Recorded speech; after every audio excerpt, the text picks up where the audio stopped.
You have a Super Bowl commercial story that I'm waiting for. I get a call. Some guys like, it's ESPN, and I'm always thinking, bull, BS. I'm like, look, man, it's like 9 a.m. I'm fried. We got in 10 minutes ago.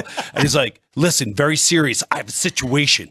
I need funny people. Are you guys good? It's for the Super Bowl. I was like, I have everybody you need.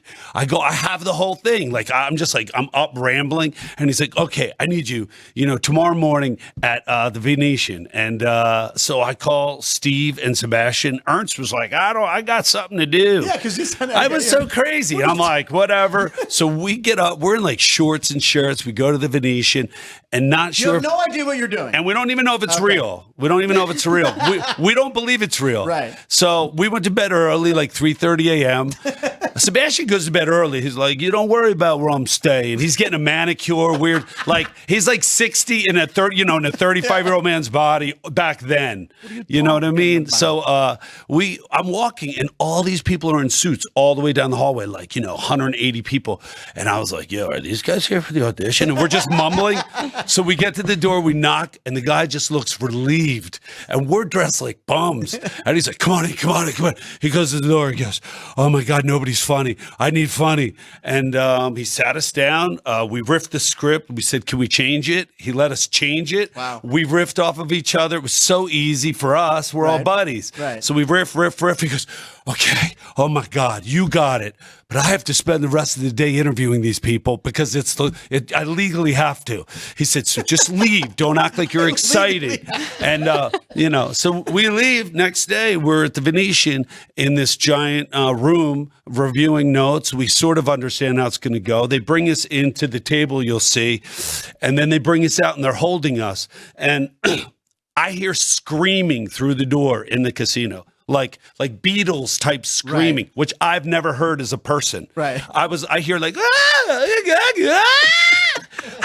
and at first I'm like, that doesn't sound like danger. That sounds like the hottest man or woman is cutting through the casino. Right. It's Prince coming in, right? Unbelievable. So they come over to me and they're like, Mr. Bradley, and everyone's like listening, all of the players, the actors. We understand you're improvisationally, you're pretty good.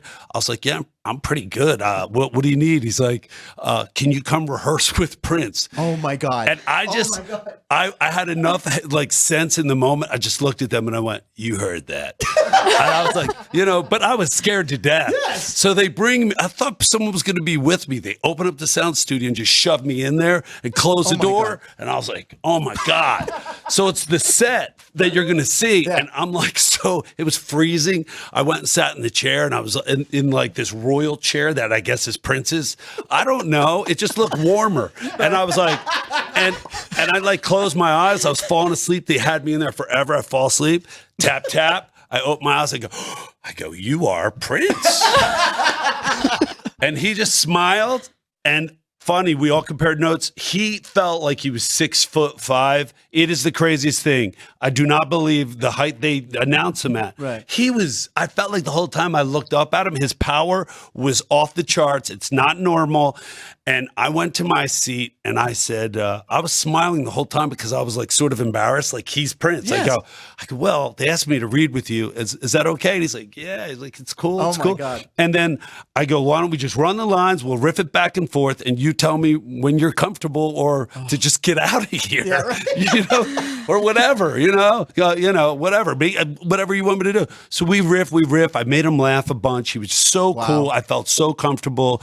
We do the commercial and it was unbelievable. But Prince is there. So one of the actors is like freezing. He's freezing. We're nailing it because we're just buddies, but we're all frightened, excited. And I pushed the car at him. I made him laugh again. I got yelled at by the director. And this guy froze for the third time. And then he went, hold on. And he goes, person number 5, do you know the line? And the guy was like, I know the line. He's like, you're out, you're in. Wow. Action. He got the line. We killed the commercial. And then Prince had 2 female bodyguards that were gorgeous.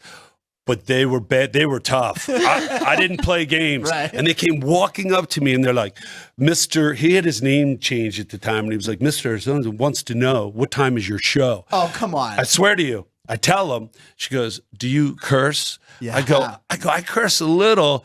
And she didn't give me a chance to go, I'll work clean, right? I'll do anything, I'll mime, I'll do whatever. And she's like, well, he said to let you know he enjoyed his time and he will not be attending because he has religious beliefs. And she turned and walked away. And then I heard through the whole casino,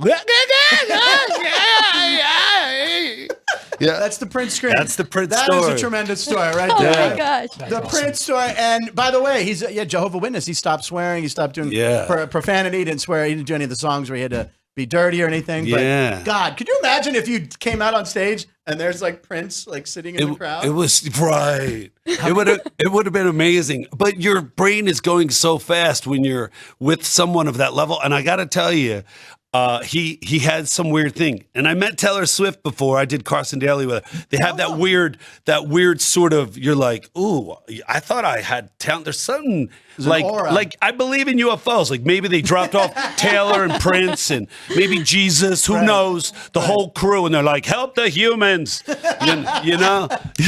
Unbelievable. And we're going to show the commercial. So let's say the commercial if we have volume on it out here too. Okay, here we go. You pull up in a brand new yet old school little red Corvette. Lights come on. Then we release 1,999 doves. Swinging from a Sebastian. with a safety net, of course. And would you object to wearing a... No, it was so funny when you told me that. I was like, what? Lights come on. Raspberry beret.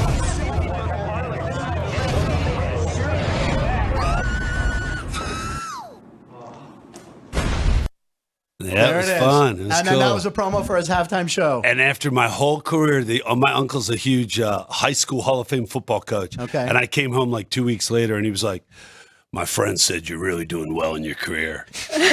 but that was it. That's the only time.